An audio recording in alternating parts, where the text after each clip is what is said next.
Hello viewers, আমি শাকিল আপনাদের কাছে নিয়ে আসছি রিমেক্স ব্র্যান্ডের সুজি ফস W30N এর কমপ্লিট রিভিউ। সো এটা আমি আপনাদেরকে জানানোর পরে আমি প্রায় 2 মাস ব্যবহার করেছি। সো এটা ব্যবহার এক্সপিরিয়েন্স আপনাদেরকে বলবো, এটা আমি ইউজ করে কেমন ফিল পেয়েছি। এটাকে সর্বপ্রথম আমি খুব রাফ অ্যান্ড টাফ ইউজ করেছি। আমি একটু যদি দেখাই, এটার মধ্যে একদম স্ক্রেচ পড়ে গেছে, একেবারে খুব বাজেভাবে ব্যবহার করেছি এবং এটার টেম্পারটা দেখার জন্য এটাকে আমি চার্জ খুব কম দিয়েও ব্যবহার করেছি, ফুল চার্জ করেও ব্যবহার করেছি, কিন্তু এটার চার্জিং ব্যাকআপটা জাস্ট এক কথায় অসাধারণ। আমি চার্জিং ব্যাকআপ পেয়েছি, সেটা আপনার বাডস থেকে এবং কেস থেকে তারা খুব ভালো সার্ভিস দিচ্ছে, যেটাতে আমি এটাকে আউট অফ 10-এর মধ্যে 9.5 দেবই, মাস্ট বি। এবং এটার কার্যক্ষমতা আসলেই দারুণ ছিল। বিশেষ করে এটার বাডসগুলো যে চার্জিং ব্যাকআপটা আপনাকে দিচ্ছে, কোনো রকম সমস্যা করতেছে না। এবং এটার যে এএনসিটা আছে, এএনসি মোডেও আমি শুনে দেখেছি এবং ট্রান্সপারেন্সি মোড, এগুলা কিন্তু কোনোটা লেগ করতেছে না। এবং আপনার কানেকশন ছেড়ে দেওয়া বা দেখা যাচ্ছে যে আপনাকে এটা কি বলে, আপনার কানেকশন ছেড়ে দেওয়া বা মোডগুলো চেঞ্জ হচ্ছে না, এরকম কোনো প্রবলেম কিন্তু আমি এই ইয়ারবাডসটি থেকে ফেস করি নাই। আমি এর আগে অনেকগুলো ইয়ারবাডসই আমি ইউজ করেছি নিজে চেক করার জন্য। সো আমার কাছে বেস্ট একটি ইয়ারবাডস আমি পেয়েছি, যেটা হচ্ছে যে রিমেক্স ব্র্যান্ডের W30N লাইট, যেটা W30N উইথ ডিসপ্লে। এবং এর ডিসপ্লেটাতে কোনো স্ক্র্যাচ কিন্তু পড়ে নাই। হ্যাঁ, এটা ডিসপ্লের উপরে তারা যে ডিসপ্লেটা দিয়েছে, এখানে কিন্তু স্ক্র্যাচ পড়ে না, পুরো বডিতে স্ক্র্যাচ পড়লো, ডিসপ্লেতে স্ক্র্যাচ পড়ে নাই। সো এটা কিন্তু খুব ভালো একটি স্ক্রিন উপরে তারা দিয়েছে।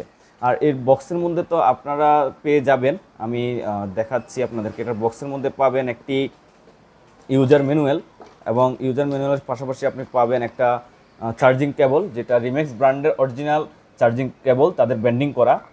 এটা খুব ভালো, এটা পাওয়ার ব্যাংকের সাথেও কিন্তু আপনি কাজে লাগাতে পারবেন। অতটা আপনি ফাস্ট চার্জিং পাবেন না, কিন্তু এটা যথেষ্ট ভালো একটি চার্জিং কেবল তারা দিয়েছে। এবং টিপসগুলো তারা দিয়েছে, এখানে এক্সট্রা 4টা টিপস দেওয়া আছে। এর বাইরে এই ইয়ারবাডসটি আপনারা যারা নিতে চাচ্ছিলেন এবং এটা নিতে পারেন, এটা চার্জিং ব্যাকআপের ব্যবস্থা হচ্ছে আপনার টাইপ সি পোর্ট।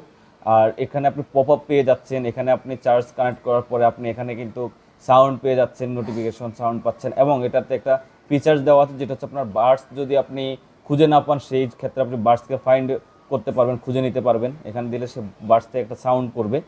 সো এখানে এত এত ফিচার্স আছে, এক কথা আমি সবগুলো নিয়ে সন্তুষ্ট। আপনারা যারা W30N ফানফোর্সটি পারচেস করতে চান, আপনারা করতে পারেন। ডিসক্রিপশনে আমি পেজ লিঙ্ক দিয়ে দেবো। আর এর বাইরে এটার সবচেয়ে মূল যে ব্যাপারটা আমি পেয়েছি, সেটা হচ্ছে যে এই কেসের যে ব্যাপারটা, কারণ যেহেতু লাইট দেওয়া আছে, এই লাইট ডিসপ্লের জন্য কিন্তু আপনার কেসের চার্জ বেশি থাকার কথা না, কিন্তু এটার কেস আপনার যথেষ্ট পরিমাণ ভালো চার্জিং ব্যাকআপ দিচ্ছে। এবং এই সুইচ বাটন দিয়ে কিন্তু আপনি স্ক্রিন অফ অন করে রাখতে পারতেছেন। সো আপনারা ওই চার্জ চলে যাওয়ার যে প্রবলেমটা ডিসপ্লে থাকলে, ওই প্রবলেমটা পাচ্ছেন না।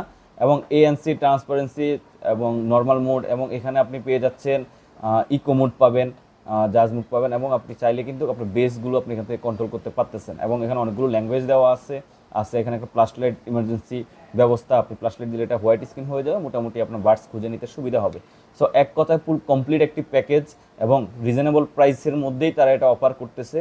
তো আপনারা এই প্রোডাক্টটি জেডটেক থেকে পারচেস করতে পারেন। আমি আপনাদের ডিসক্রিপশনে সকল ডিটেলস দিয়ে দেবো। আর পরবর্তীতে নতুন কোনো প্রোডাক্টের যদি রিভিউ চান, আমাকে জানাতে পারেন, ইনশাল্লাহ আমি সেটা আপনার কাছে তুলে ধরবো। টাটা।